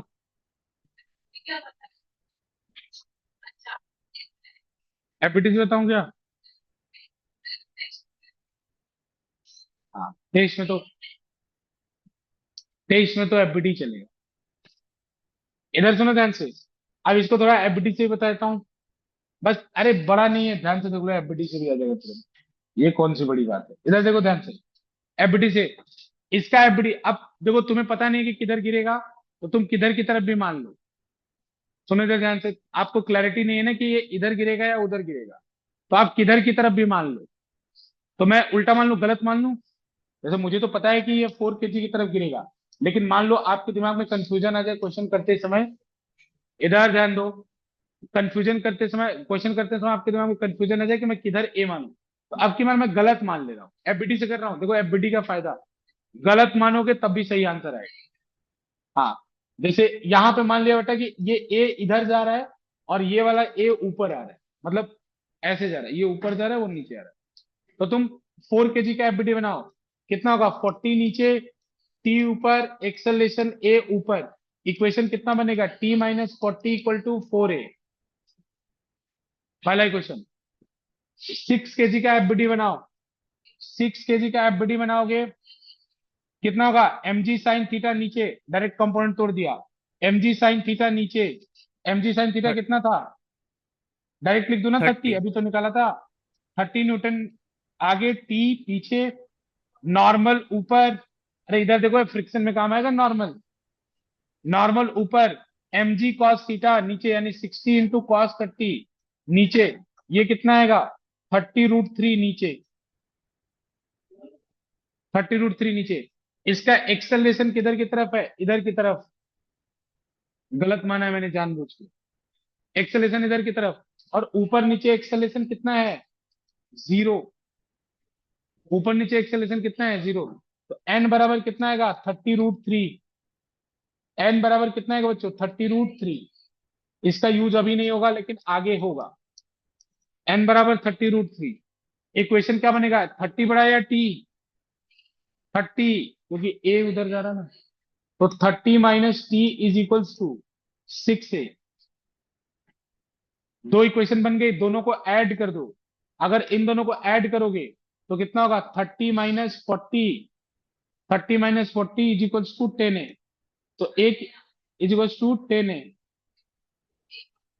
तो -10 = 10A।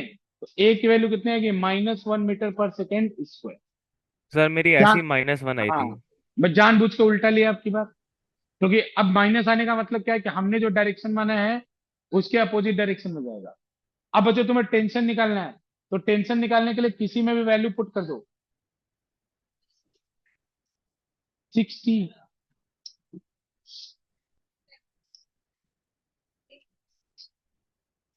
ए की वैल्यू कितने है, ठीक है -1 मीटर पर सेकेंड स्क्वायर, ठीक है करेक्ट। अब इसमें ए की वैल्यू उठा के किसी में भी रख दो, 30 minus T is equals to -6। तो देखो टी बराबर कितना आएगा 30 + 6, कितना आएगा 36।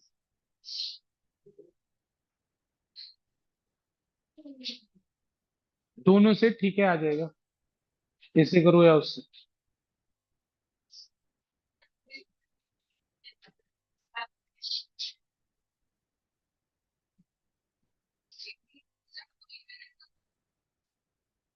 हाँ,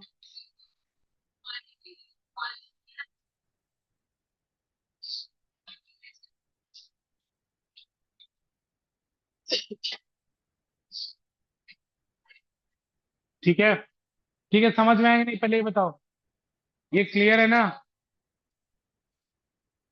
अब इसके बाद हमको याद रखना है, अगला टॉपिक पढ़ना है, लिख लिया था ना सबने जिसको लिखना था, लिख लिया था बेटा, एक क्वेश्चन वाला खुद है। अगला टॉपिक पढ़ना है एपरेंट वेट, एपरेंट वेट, ठीक है।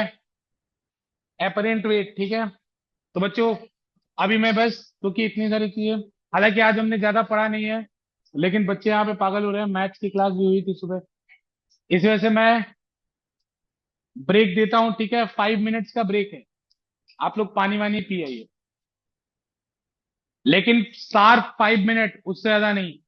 ये टाइमर यहाँ चल रहा है, ठीक है ना, ऑनलाइन वाले बच्चे, शार्प 5 मिनट, 5 मिनट ब्रेक, ठीक है। बच्चों पानी वानी पी आइए आप।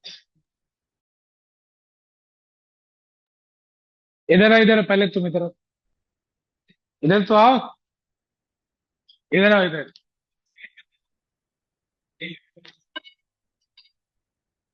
मैं यही पे बैठा था, मुझे दिख रहा था, इधर आओ, इधर आओ, इधर आओ। हाँ, अरे सर उसने कुछ नहीं किया था, मैं देख रहा था सर, अपने आप ही बंद हो गया था इधर वो। इधर इधर इधर आओ, इधर। सर अपने आप बंद हुआ था सर, उसने कुछ नहीं किया। हाँ, अच्छा अच्छा, हाँ, ठीक है, चलो आज तबीयत खराब है, आज नहीं पीट रहा, लेकिन आज का 3 स्टिक कल रहा है, 3 सेकंड पहले बंद किया ना, 3 स्टिक। चलो स्टार्ट करते हैं, अपरेंट वेट, ठीक है, अपरेंट वेट। बच्चों इधर ध्यान दो, सबसे पहले एक टॉपिक इसके अंदर होता है फ्रेम, फ्रेम ऑफ रेफरेंस कहते हैं इसको, अगर या शॉर्ट में इसको बार बार मैं फ्रेम बोलूँ, या क्वेश्चन में भी आता है फ्रेम ऑफ रेफरेंस या फ्रेम। ये दो टाइप का होता है।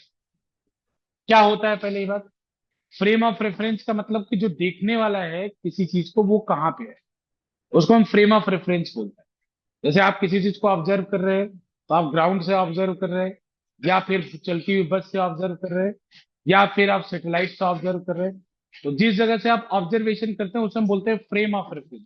अगर इसका सही डेफिनेशन की बात करोगे तो फ्रेम ऑफ रेफरेंस होता है रेफरेंस पॉइंट प्लस एक्स, लेकिन शायद वो समझ नहीं पाओगे, इसीलिए मैंने आपको बहुत सिंपल कर दिया। फ्रेम ऑफ रेफरेंस दो टाइप के होता है, बेटा गेट बंद कर दो। फ्रेम ऑफ रेफरेंस दो टाइप का होता है, एक होता है इनर्शियल फ्रेम, इनर्शियल फ्रेम, और एक होता है नॉन इनर्शियल फ्रेम। बहुत इंपॉर्टेंट है, इनर्शियल फ्रेम और नॉन इनर्शियल फ्रेम। यहीं पे हम आपको शूडो फोर्स भी बताएंगे, कि कोई शायद कुछ दिन पहले बोल रहा था कि सेंट्रीफ्यूगल फोर्स के बारे में, तो यहीं पे हम बताएंगे आपको कि सेंट्रीफ्यूगल फोर्स कैसे शूडो फोर्स है, ठीक है। ये ध्यान दो। तो बच्चों इनर्शियल फ्रेम का मतलब क्या होता है, इनर्शियल फ्रेम का मतलब क्या होता है, इनर्शियल फ्रेम का मतलब है कि जिस जगह से आप किसी चीज को देख रहे हैं उस जगह का एक्सेलरेशन 0 है। जैसे मान लो मैं इस रूम में Newton's laws of motion apply करना चाहता हूँ, तो ये रूम का एक्सेलरेशन 0 होना चाहिए। जैसे हो सकता है अभी इसका एक्सेलरेशन 0, नॉन इनर्शियल फ्रेम का मतलब एक्सेलरेशन 0 नहीं है, ठीक है। एग्जाम्पल जैसे मान लीजिए कोई कंटेनर है ट्रक का, उसके अंदर आप बैठे हुए हो, ट्रक एक्सेलरेट कर रहा हो, और उसके अंदर आप कुछ ना कुछ न्यूटन्स लॉज ऑफ मोशन को अप्लाई करना चाहते हो। तो ट्रक वाला जो केस है जिसमें ट्रक के अंदर आप हैं, ट्रक मूव कर रहा है एक्सेलेशन के साथ, वो कौन सा फ्रेम है, नॉन इनर्शियल फ्रेम है। लेकिन अभी रूम का केस आप ले सकते हो, कौन सा फ्रेम है, इनर्शियल फ्रेम है, क्योंकि वो रेस्ट में। तो देखो, जो इनर्शियल फ्रेम में होता है केवल वही एनएलएम को अप्लाई कर सकता है, वही न्यूटन्स लॉज ऑफ मोशन को अप्लाई कर सकता है। अगर कोई नॉन इनर्शियल फ्रेम में है तो न्यूटन्स लॉज ऑफ मोशन को अप्लाई नहीं कर सकता। तो only a person, only a observer in inertial frame, है ना, can apply the Newton's laws of motion, ठीक है। नॉन इनर्शियल फ्रेम वाला व्यक्ति न्यूटन्स लॉज ऑफ मोशन को अप्लाई नहीं कर सकता है। अगर वो जिद करता है कि नहीं मैं अप्लाई करूंगा, तो उसका रिजल्ट गलत आएगा, ठीक है। उसका रिजल्ट क्या आएगा, गलत आएगा, ठीक है। ये बात का ध्यान देना। तो ये लिख लो इनर्शियल फ्रेम और नॉन इनर्शियल फ्रेम, ठीक। इनर्शियल फ्रेम में न्यूटन्स लॉज ऑफ मोशन लगाया जा सकता है, नॉन इनर्शियल फ्रेम में न्यूटन्स लॉज ऑफ मोशन नहीं लगाया जा सकता। एग्जाम्पल लेते हैं इसका, तो वही अपरेंट डेप्थ वाला लिफ्ट वाला एग्जाम्पल हम लोग लेके चलेंगे, ठीक है। सर कांस्टेंट वेलोसिटी हो तो लग सकता है ना तब भी। हाँ, एक्सेलेरेशन 0 तब लग सकता है। हम्म। अगर ट्रक के ऊपर कोई बैठा हो, ट्रक एक स्पीड से जा रहे हो, तो आप लगा सकते हैं, बिल्कुल लगा सकते हैं, ठीक है ना। तो इतनी बात के बाद हम डायरेक्ट अपरेंट वेट पे आते हैं। तो बच्चों वेइंग मशीन क्या मेजर करता है, जो वेइंग मशीन होता है, जैसे आप वेइंग मशीन है ये, यहाँ पे इसका डिजिटल बोर्ड है, यहाँ पे आप जाके खड़े हो, तो ये क्या मेजर करता है आपका? सर वजन। वेट मेजर करता है? वेट नहीं मेजर करता। ये क्या मेजर करता है? कितना मास भी फोर्स लग रहा नहीं, है? मास भी नहीं मेजर करता। कितना फोर्स ये लग रहा है मेजर, उस पे? हाँ ये मेजर करता है नॉर्मल। क्या मेजर करता है ये? नॉर्मल। नॉर्मल का मतलब क्या है कि बच्चे देखो, वेट किसके बीच का फोर्स है? मेरे बीच में और ग्रेविटी के बीच, मतलब अर्थ के बीच में। मेरे और अर्थ के बीच में जो फोर्स है वो mg है। तो उसको ये मेजर कैसे कर रहा है? तो बच्चों देखो, ये नॉर्मल को मेजर कर रहा है। जैसे ही आपको मैंने बताया ना, ये पैर इसके कांटेक्ट में है, तो इसके ऊपर ये नॉर्मल लगा रहा होगा ऊपर की तरफ। इस मशीन के ऊपर नॉर्मल किधर लग रही होगी? नीचे की तरफ, न्यूटन थर्ड लॉ। इसके ऊपर नॉर्मल लग रहा है ऊपर की तरफ, मशीन के ऊपर नॉर्मल किधर लग रहे हैं? नीचे की तरफ। तो अगर मैं इस मैन की एफबीडी बनाऊं, इस मैन की एफबीडी बनाऊं, तो उस मैन की जो एफबीडी होगी तो उसका mg नीचे होगा और नॉर्मल ऊपर होगा। mg नीचे लग रहा है ना, उसका बॉडी नीचे लग रहा है ना, वो नॉर्मल ऊपर होगा। इसका एक्सेलरेशन किधर की तरफ है? ऊपर की तरफ। सॉरी, एक्सेलरेशन कितना है? 0। अरे वो खड़ा है ना वेइंग मशीन पे, तो उसका एक्सेलरेशन कितना है? 0। तो बताओ n should be equal to mg। तो नॉर्मल सिचुएशन में n is equals to mg। तो आप n मेजर करते हैं, तो इनडायरेक्टली आपका mg मेजर हो जाए। बात समझ में आ रही है? मशीन क्या मेजर करता है? n। वही n mg के इक्वल होता है जब आप किसी मूविंग ऑब्जेक्ट पे नहीं बैठ रहे, तो वही n किसके बराबर होता है? mg के। तो पहला केस नोट करो, फिर इसी को लिफ्ट में बिठाएंगे। लिफ्ट में बिठाएंगे, इसीलिए अपेरेंट लिखा है। फटाफट नोट करो इसके अंदर पहला सिचुएशन। ये दोनों के दोनों अभी ग्राउंड पे है, एक्सेलेशन किसी का नहीं है। तो अभी याद रखना, weighing machine always measures the normal. हाँ, लिखना है, लिख लो वैसे। ऊपर नीचे लगे तो नॉर्मल ही ज्यादा फेमस है बच्चों। एन हमेशा, मतलब मशीन हमेशा एन को मेजर करती है, मशीन mg को मेजर नहीं करती है। मैं साफ साफ बोल रहा हूँ, अंतर है इसमें फिजिक्स में।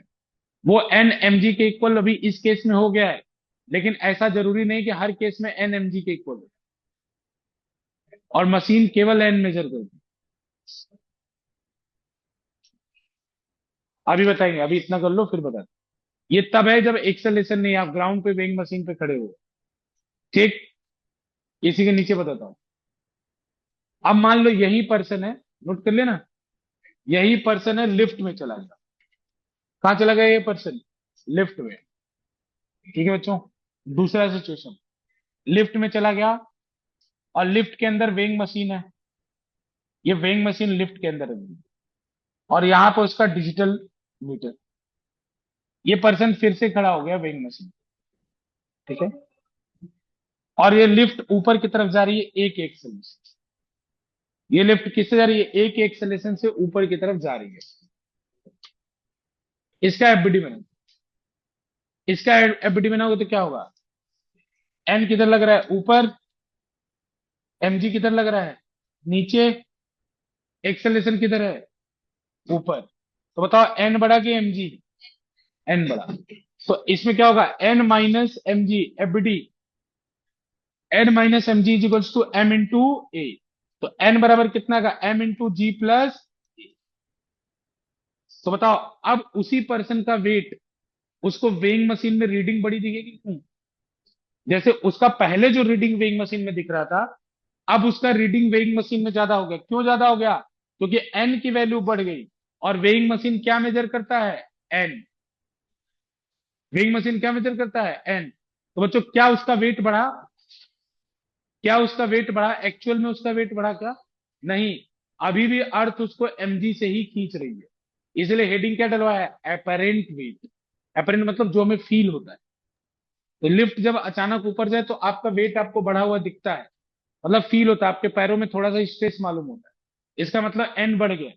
एन बढ़ गया तो आपका वेट क्या आएगा? ज्यादा आएगा। पक्का क्लियर? किसी को कोई दिक्कत नहीं? अच्छा, अब यहाँ पे एक कॉन्सेप्ट को सीखते हैं। पक्का ना? ठीक है, लिखते चलो। ये कॉन्सेप्ट है, बहुत इंपॉर्टेंट कॉन्सेप्ट है। स्यूडो फोर्स इसी में आएगा, अब आगे बढ़ते। ठीक है, दूसरा केस, जब ये ऊपर जा रहा था ऐसा ऐसा हुआ, एन की वैल्यू mg प्लस ए आ गई, तो अब उसका वेट डिजिटल बोर्ड में नीचे जो डिजिटल एलईडी है उस पर ज्यादा दिखेगा। ठीक है, तीसरा केस, तीसरा केस, बच्चों देखो, अब इस आदमी ने, अब अच्छा बताओ, इस आदमी को आपने कहां से देखा था? ग्राउंड से। आपने इस आदमी को कहां से देखा था? ग्राउंड से। बच्चों ग्राउंड से ही तो ये एक्सेलरेशन दिखेगा ना। अब मान लो आप लिफ्ट के अंदर हो, और लिफ्ट किस वेलोसिटी से किस एक्सेलरेशन से जा रहा है आपको पता चलेगा? नहीं। लेकिन जो बाहर है ग्राउंड पे, वो अगर लिफ्ट को देखेगा तो उसको पता चलेगा कि यार यहाँ जा रहा है। समझ रहे हो कि नहीं? तो अभी जो आपने डायग्राम बनाया है, उस डायग्राम में ये ए कहां से दिख रहा है? बाहर से। मतलब ए की वैल्यू हम ऑब्जर्वर कहाँ पे है? बाहर है। तो बताओ, ऑब्जर्वर जैसे मैं ग्राउंड पे हूं, मैं लिफ्ट को देख रहा हूं, तो मैं इनर्शियल फ्रेम हूं या non inertial frame? Inertial frame हूं। तो इनर्शियल फ्रेम में न्यूटन लॉज ऑफ मोशन लग सकता है। आंसर एकदम सही आ रहा है। अब इसी बंदे ने बोला कि नहीं, मैं ग्राउंड से नहीं, उसने ग्राउंड वाले बंदे से बोला कि तुम मेरी एफबीडी क्यों बना रहे हो, मैं अपनी एफबीडी खुद बनाऊंगा। तुम मेरी एफबीडी मत बनाओ, मैं अपनी एफबीडी खुद बनाऊंगा। तो अपनी एफबीडी अगर खुद बनाएगा, तो क्या बनाएगा वो? एन ऊपर लगेगा। अब वो पर्सन अंदर ही एफबीडी बना रहा है, एन ऊपर लगेगा, एमजी किधर लगेगा? नीचे। एक्सेलेशन किधर होगा? एक्सेलेशन कितना होगा? जीरो। क्योंकि वो पर्सन को अरे तुम लिफ्ट के अंदर हो तो तुम मूव करते हो थोड़ी दिखोगे लिफ्ट के सराउंडिंग से, तो उसका एक्सेलेशन कितना होगा? जीरो। बात समझ में आ रही है? क्यों जीरो होगा? पीछे तुम लोग नहीं बैठोगे, अगर काम नहीं करो पीछे नहीं बैठोगे। डिस्टरबेंस बिल्कुल नहीं चाहिए मेरे को क्लास। इतना इंपॉर्टेंट कॉन्सेप्ट पढ़ा रहे हैं, देखो उसका, वो पीछे घूम के देख रही है। इनर्शियल नॉन इनर्शियल फ्रेम का कॉन्सेप्ट चल रहा है यहाँ पे। अभी उड़ जाएगा, हवा नहीं लगेगी। मजाक है क्या फिजिक्स? एन की वैल्यू, अभी ये पर्सन, इतना प्यार से समझा रहा हूँ, समझ लो। नहीं तो इंडिया में बहुत सारे टीचर हैं, समझ में नहीं आता, डायरेक्ट लिखवा देंगे एम जी प्लस से। लेकिन चीजों को समझ लो, बहुत प्रेम से समझा रहा हूँ। कॉन्सेप्ट बनाओगे तब जाके, जब तब क्वेश्चन आएंगे, JEE advance, JEE main, NEET के क्वेश्चन आएंगे तब जाके ही लेंगे। नहीं तो ऐसे शॉर्टकट शॉर्टकट पता करके कुछ नहीं होगा। डायरेक्ट डायरेक्ट लिखवा दो, कॉन्सेप्ट एकदम सीखते चलो। कॉन्सेप्ट, फिजिक्स का मतलब है कॉन्सेप्ट बिल्डिंग, इसलिए इसमें एकदम सीरियस होकर चीजों को समझो। ये वाले पर्सन ने अपना एफबीडी बनाया, तो ये खुद लिफ्ट के अंदर था, तो इसको अपना एक्सेलेशन नहीं दिखेगा। अगर इसको अपना एक्सेलेशन नहीं दिखेगा तो ये क्या बोलेगा कि मेरे हिसाब से N should be equal to M G. Case same है, लेकिन अब की बार जो नॉर्मल है वो किसके इक्वल है? एम जी के, है ना? तो अगर इसकी कुछ वैल्यू आएगी, फिर ये इस रीडिंग से मिलाएगा, तो बोलेगा रीडिंग तो गलत आ रही है, क्योंकि रीडिंग आएगी पिछले वाले के अकॉर्डिंग, और इसने जो अभी एन निकाला है वो एम जी के इक्वल आएगा, तो इसकी रीडिंग गलत आएगी, मतलब रीडिंग ज्यादा आएगी। तो अब ये सोचेगा कि ऐसा क्यों हो। मैंने जब अपना एफबीडी बनाया, तो मेरे एफबीडी के अनुसार एन एम जी के इक्वल होना चाहिए। ऐसा क्यों हुआ, तब इसको समझाया जाएगा कि बेटा आप नॉन इनर्शियल फ्रेम में, और नॉन इनर्शियल फ्रेम में आप न्यूटन्स लॉज ऑफ मोशन को अप्लाई नहीं कर सकते। और अगर आपने नॉन इनर्शियल फ्रेम में न्यूटन्स लॉज ऑफ मोशन को अप्लाई किया, तो आपका रिजल्ट गलत आएगा। इसका रिजल्ट गलत क्यों है? क्योंकि खुद ये ऐसे जगह पे बैठा हुआ था ऑब्जर्वर, जो खुद एक्सेलरेशन से मूव कर रहा था। तो अगर ऑब्जर्वर उस जगह पे है जो खुद एक्सेलरेट कर रहा है, तो उसका रिजल्ट जो है गलत आएगा। अगर वो न्यूटन्स लॉज ऑफ मोशन को अप्लाई करेगा, तो बच्चों उसका रिजल्ट गलत आएगा। ठीक है ना? तो इसका रिजल्ट गलत आ गया, सही रिजल्ट ऊपर वाला, गलत रिजल्ट आ गया नीचे वाला। फिर ठीक है, तो इससे आपको एक बात क्लियर रखना है कि अगर आपको Newton's laws of motion apply करना है, तो ऑब्जर्वर को, यानी आपको उस जगह पे होना है जहां पे कोई भी एक्सेलरेशन ना हो, मतलब आपका एक्सेलरेशन ना हो, ऑब्जर्वर का एक्सेलरेशन ना हो। जैसे जब ग्राउंड से इसको देख रहे थे तो सही रिजल्ट आया था, क्योंकि जो ग्राउंड पे आदमी खड़ा था उसका एक्सेलरेशन नहीं था। लेकिन जब वही आदमी अंदर जाके एफबीडी का बनाया, रिजल्ट गलत हो गया। क्यों? तो दूसरे केस में ऐसा क्या चेंज हो गया?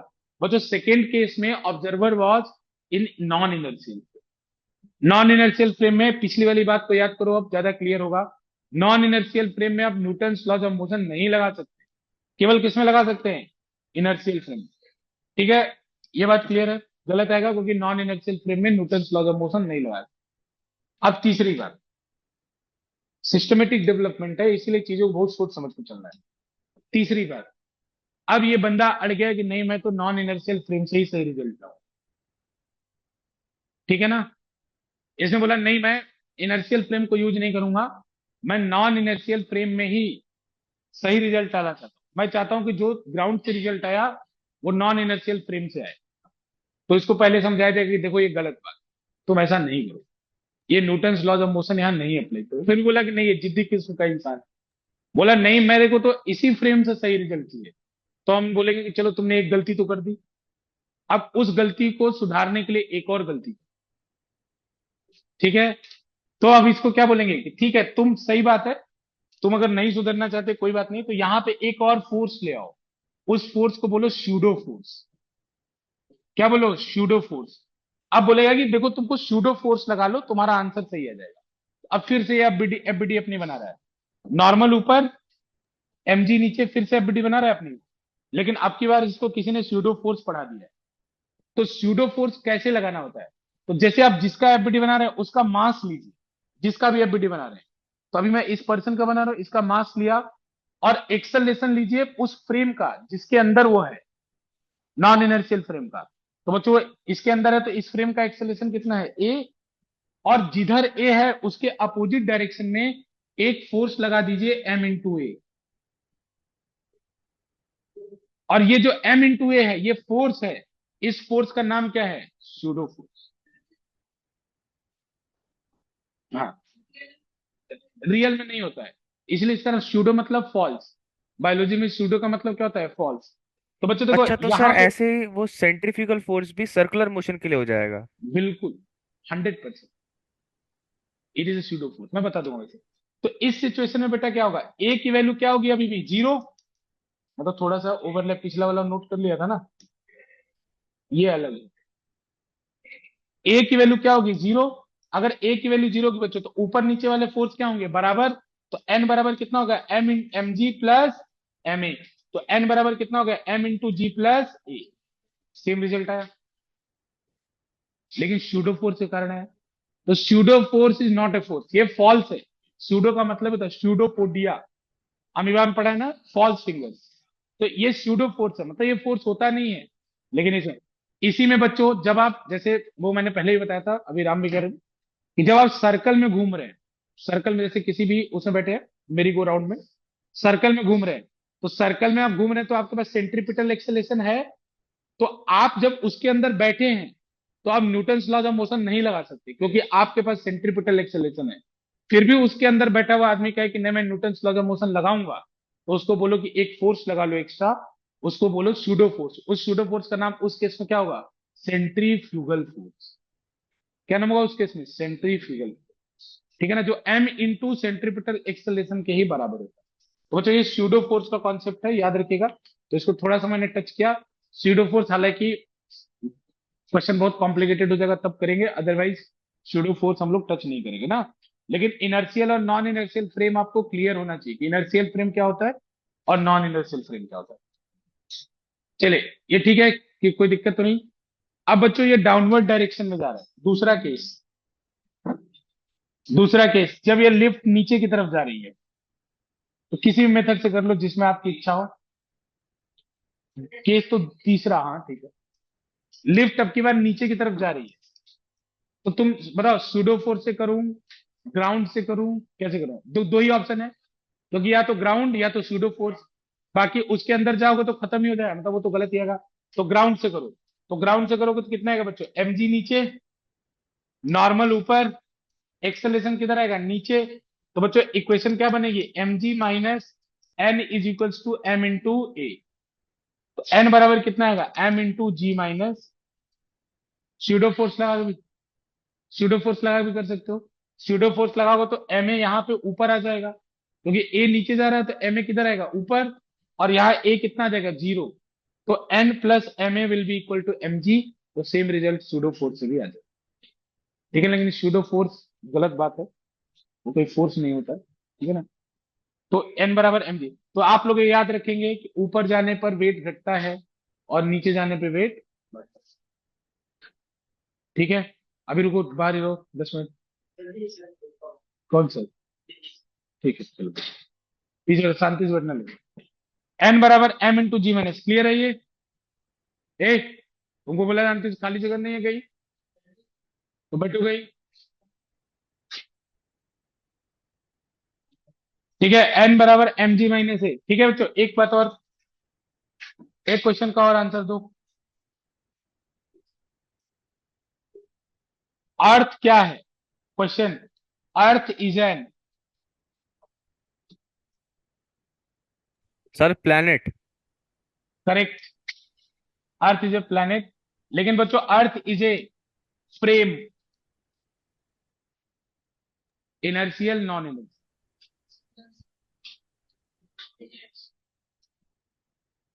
क्या फील करो? देखो, इनर्शियल फ्रेम मतलब, इनर्शियल फ्रेम में न्यूटन लॉज ऑफ मोशन लग सकता है, लग सकता है ना? तो Earth is a, sir non inertial ही होएगा। अगर नॉन इनर्शियल है तो न्यूटन लॉज ऑफ मोशन कैसे लगा? सर अकाउंट करते होंगे उसके लिए किसी तरीके से। अर्थ is A, earth is a non inertial, earth is a non inertial frame. बच्चों अगर अर्थ नॉन इनर्शियल फ्रेम है, अर्थ अगर नॉन इनर्शियल फ्रेम है तो उसमें न्यूटन लॉज ऑफ मोशन लगा के, बहुत बड़ा क्वेश्चन है ये। अर्थ कौन सा फ्रेम है नॉन इनर्शियल? क्यों? क्योंकि अर्थ के पास दो दो एक्सेलेरेशन, एक तो अर्थ सन के चारों तरफ घूम रही है तो एक सेंट्रीपिटल एक्सेलेरेशन टुवर्ड सन होगा, दूसरा एक अर्थ अपने एक्सिस पे भी घूम रही है तो एक centripetal acceleration toward the centre भी होगा किसी ऑब्जेक्ट। तो अर्थ के पास दो दो टाइप का एक्सेलेरेशन है, इसलिए Earth is a non inertial. Earth के अंदर फिर न्यूटन लॉज ऑफ मोशन नहीं लगना चाहिए। तो हम लोग किस प्लेनेट पे हैं अभी? अर्थ पे है ना? तो अर्थ पे न्यूटन लॉज ऑफ मोशन क्यों लगा रहे हो? सर हाँ, कुछ सोचा है न्यूटन ने। अर्थ इज ए नॉन इनर्शियल, ठीक है ना? तो क्यों लगाएंगे? ये बहुत बड़ा क्वेश्चन है, ये कंफ्यूजिंग क्वेश्चन है कि अर्थ क्या है, नॉन इनर्शियल, ये लॉक करो, नॉन इनर्शियल है, दो दो एक्सेलेरेशन है। फिर अर्थ पे क्यों हम लगा पाएंगे न्यूटन लॉज ऑफ मोशन? क्योंकि बच्चों अर्थ का एक्सेलेरेशन इज 0.01 मीटर पर सेकेंड स्क्वायर, तो it is nearly equal to 0। That is why we can apply the Newton laws of motion on earth. हाँ, अच्छा बताओ, सेंट्रीपिटल एक्सेलेरेशन स्पीड बढ़ाता है?